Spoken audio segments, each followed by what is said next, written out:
So here's, of the many reasons the NFL is king, this could be number one. It's the league of hope. Washington was a tire fire because of the worst owner, arguably in professional sports, Dan Snyder. And so they just cleaned out the building. They sold the team, new GM, and I said, you know what? Snyder had such a stench around him, I think they're going to make the playoffs. And I think Jayden's going to be really good. I didn't think he was going to be this. I said, you know, he'll be like Lamar Jackson light. I'm not sure if it's light. This kid's insane. And in the NFL, if you get the quarterback right, everything else falls into place. This is not a great roster. But even their defense, last year, worst in the league, total defense. Now it's 10. Why is that? Because their defense plays with a lead. A great quarterback is makeup on a blemish. It's an eraser. Everybody's got issues. A great quarterback erases them. And an average quarterback, what Indianapolis has, multiplies them. And this O-line's not great, but now it's formidable. The defense has issues on the back end, but when you play with a lead, defensive line can pin their ears back. Every unit now, I mean, they didn't make that many personnel changes, but every unit looks better. And, I mean, like yesterday is a prime example of what a great player can do. I thought the Atlanta Falcons finally getting a pass rush. Matthew Judon, I thought they had some good coverage. It didn't matter. As good as Penix was, he can't do this. You can add 25 to 35% to a playbook because Jayden Daniels can run. And I love Penix. But he looked limited in the sand. He's excellent compared to Jayden Daniels. So, what's really remarkable, it's not just when you're good. The first thing we noticed about Patrick Mahomes, and you noticed, I noticed this by year 2, he was actually almost better trailing in games. A lot of quarterbacks with a lead. It's 2nd and 3. You got good protection. Cooper Rush can make plays. You trail by 2 touchdowns. End of the 3rd. They know you've got to throw. You got a banged up offensive line. That was the first sign with Mahomes. Oh, wait, bro, this is different. He may be the best come-from-behind quarterback not named John Elway ever. Jayden Daniels in the 4th quarter and overtime this year, this is an okay offensive line. He's got one weapon. Has the highest passer rating in the league. That is insane. And remember back in camp, generally when you get a rookie quarterback, like in Chicago with Caleb Williams, or Denver with Drake May, or Denver with Bo Nix, or New England with Drake May, remember what the coaches always do? Well, he's got a long way to go. Let's slow down. Let's pump the brakes. Cliff Kingsbury and Dan Quinn, every time you put a mic in front of them, they were like, "Holy, whoo, whoo, this guy's unbelievable." You're like, okay, this guy's got to be good. Coaches never do that. Kingsbury's been in the league. Dan Quinn's been in the league forever. Dan Quinn during the preseason. Oh, this kid's unbelievable. You're like, what are you doing? Doesn't matter. Kid can handle it. I mean, I love this kid. No ego. Loves his teammates. A couple drops yesterday by his receivers. How many penalties did Washington have? You're pulling your hair out, and he's just like, all right, another play. 13. No bad body language. You see that occasionally from a quarterback in New York. No pointing fingers. He's a foxhole guy. Going gets tough. The kid just head down, no finger pointing. Zach Ertz, a veteran tight end, noticed it in camp. It comes down to having a really good quarterback in this league if you want to be a good team. And from the moment I got here, seeing Jayden out there, I continually said, this guy isn't someone that's going to be good. He's good now. He's the most mature rookie I've ever been around. He approaches the game. He loves to learn. And so he exudes such a quiet confidence. He's not out there a rah-rah guy. But we all know how good he is and how much confidence we have in him. And so he doesn't need to say anything. Yeah, and picking up Ertz was a huge move too. I kept saying Hurts, Ertz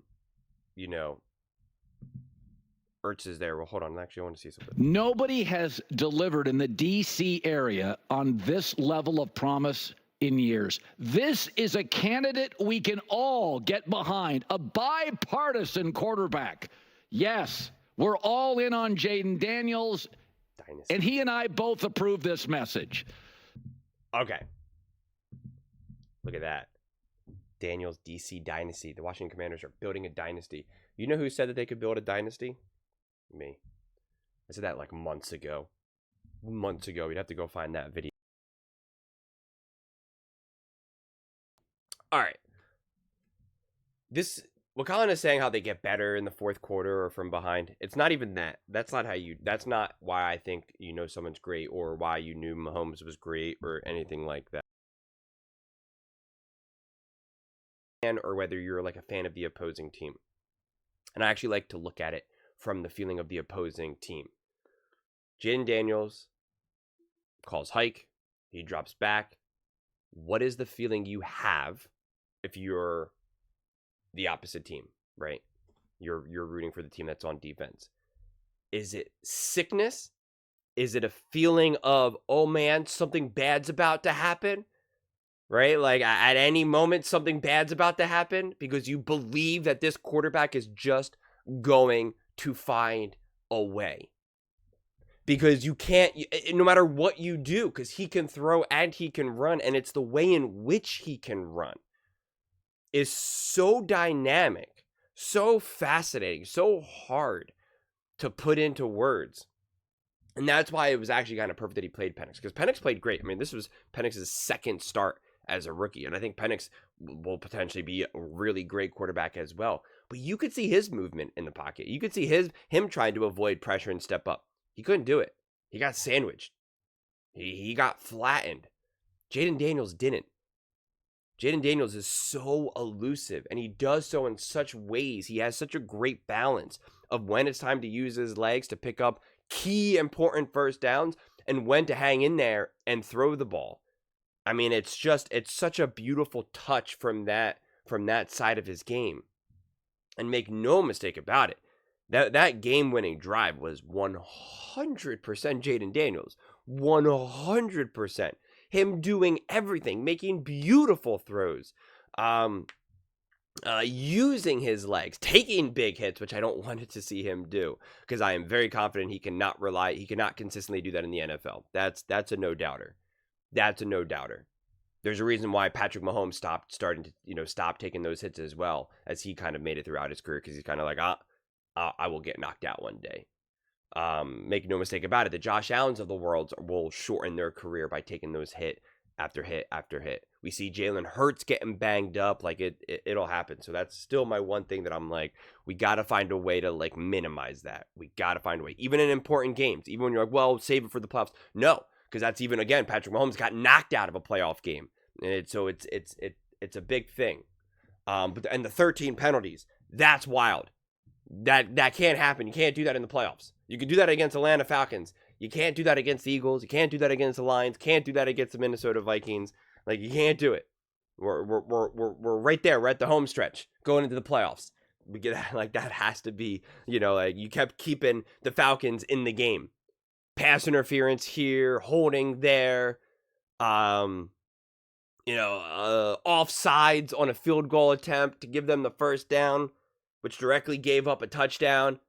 That's like, what are you doing? This game didn't need to go to overtime. Like, come on. What are we doing here? But I mean, it's so crazy too, because sometimes when you see these running quarterbacks or just quarterbacks who rely heavily on their legs, and even just like an individual game, I don't even mean from like their career necessarily, because like Jayden had 16 carries for 127 yards, just wild. 3 touchdowns, 100 rating, 24 for 36, 227. But he still hit 8 different receivers. So often when you see games like this with a box score like that, you'll see him hit like 4 receivers or something. It'll be like really like 1 or 2 targets that get like all of it, and a couple other stragglers, maybe like a running, a couple, pseudo passes to a running back and whatnot. But like he's hitting 8 different receivers, 6 for 13 on third down, 3 for 3 on fourth down. The time of possession, 41 minutes to 25. I mean, just ridiculous. This game was so awesome to watch, and it really does signify what the future is for the Washington Commanders and what today is as well, right? It's showing you what the future will be, and it also shows you what's happening today. I think the playoffs will absolutely be tough. The Minnesota Vikings are great. The Philadelphia Eagles are great. The Detroit Lions are great. But at this point, so let me be very clear. I believe the Commanders can beat those teams, but it will absolutely be hard. And you absolutely cannot get 13 penalties. You'll have to play a near perfect game. Can't be throwing interceptions, fumbling, etc., etc. But any of the other teams that are in the playoffs, I expect the Commanders to win. I expect them to win. Any other team out there, it's like, you're going to win this game. You should win this game. You should be favored to win this game, whether you're on the road or not. It is your game to lose. You are in the driver's seat. And quite frankly, I would feel that way as well as in the AFC. At this point, the Commanders, so again, it's going to be tough games against the Eagles, the Lions, the Vikings. Those are the three tough ones, which makes total sense. And in the AFC, it would be the Bills, the Ravens, and again, no particular order. The Bills, the Ravens, the Chiefs. Everyone else, I'm expecting you to win. You should beat the Broncos. You should beat the Chargers. And it depends. The Chargers might have turned a corner, but you should beat the Chargers, the Texans, the Steelers. Like, the Commanders are a top team in the NFL. They are a top team in the NFL. And if they, I assume they'll probably end up playing the Eagles in that first round. You know, if they get away with that win, like, because that's the thing. The Commanders, because if they are the 7th seed, they will have to play the top seed every single time. They'll have to play the 2 seed and the 1 seed. They knock out both those guys, then they're in the end, and then, you know, and on the road too. Then they'll be in the NFC Championship game, most likely going up against maybe like the 3 seed or something. Like, there's a world where you would have to play the Eagles, the Lions, the Vikings, all in the same. You know, like, that's brutal. Obviously, that would be legendary. That would truly be insane. Can you imagine the Washington Commanders, Jayden Daniels beats the Eagles, then beats the Lions, then beats the Vikings to get into the Super Bowl, and then beats like the Kansas City Chiefs or something to win it all? I mean, like, going into next season, people would say that Jayden Daniels is the best quarterback in the NFL, and he's going to be the GOAT, and that was the greatest start ever in the history of the NFL for a rookie quarterback. I mean, like, again, that is to be very clear, Commanders fans, that is a very, very, very, very, very gigantic stretch, and don't even expect that to happen or be let down if it doesn't happen. But it's just, my mind can't help but be like, that would probably be, not even probably, that would be the most ridiculous story in sports history. So, like, that's what it would take for the Commanders to, like, go the distance this year. It just shows you how difficult it truly will be. But I want you for Daniels DC Dynasty. Pretty exciting stuff. But those are just my thoughts. I'd absolutely love to hear yours. What do you guys all think about the Washington Commanders and Jayden Daniels? How do you think he's kind of changed his franchise, and what do you think the potential is this year? We already know what the potential is next year, but I'm curious to get an updated perspective as to where Commanders fans feel, what they'll be able to do moving forward this season and into the playoffs. Let me know in the comments below. I read every single comment, so whether you agree with me or disagree with me, either way, let's get in some discussions. Let's get in some fights. But ultimately, let's just have some fun. And please do consider subscribing. We're building an amazing community here, and I absolutely love to see you part of it. I want to build something that we all genuinely feel connected to, something that we're really excited to be part of. I think we're well on our way to doing it. And please don't forget to give this video a thumbs up, as it really does help with the visibility and the algorithm. Thank you so much, and see you next time.